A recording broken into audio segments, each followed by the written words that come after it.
John Calvin on Psalm 62, verses 11 and 12. God hath spoken once, twice have I heard this, that power belongeth unto God. Also unto thee, O Lord, belongeth mercy, for thou renderest to every man according to his work. One thing God has spoken, two things have I heard, that you, O God, are strong, and that you, O Lord, are loving.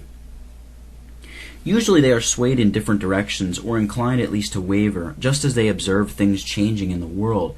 But he brings under their notice a sure principle for the regulation of their conduct when he recommends a deferential regard to God's word.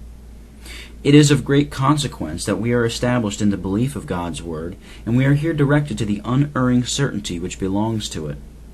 God acts consistently with himself, and can never swerve from what he has said. Every word which may have issued forth from God is to be received with implicit authority. And that you, O Lord, are loving. It is essentially necessary, if we would fortify our minds against temptation, to have suitably exalted views of the power and mercy of God, since nothing will more effectually preserve us in a straight and undeviating course than a firm persuasion that all events are in the hand of God, and that he is as merciful as he is mighty.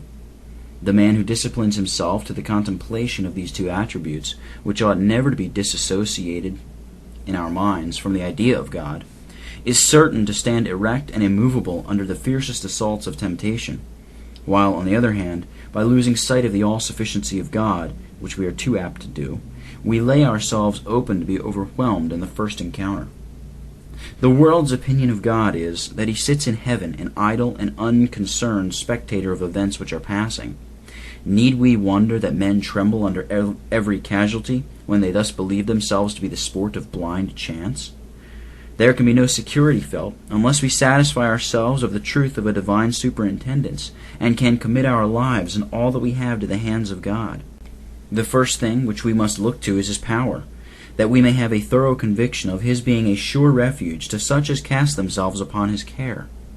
With this, there must be conjoined confidence in his mercy, to prevent those anxious thoughts which might otherwise rise in our minds.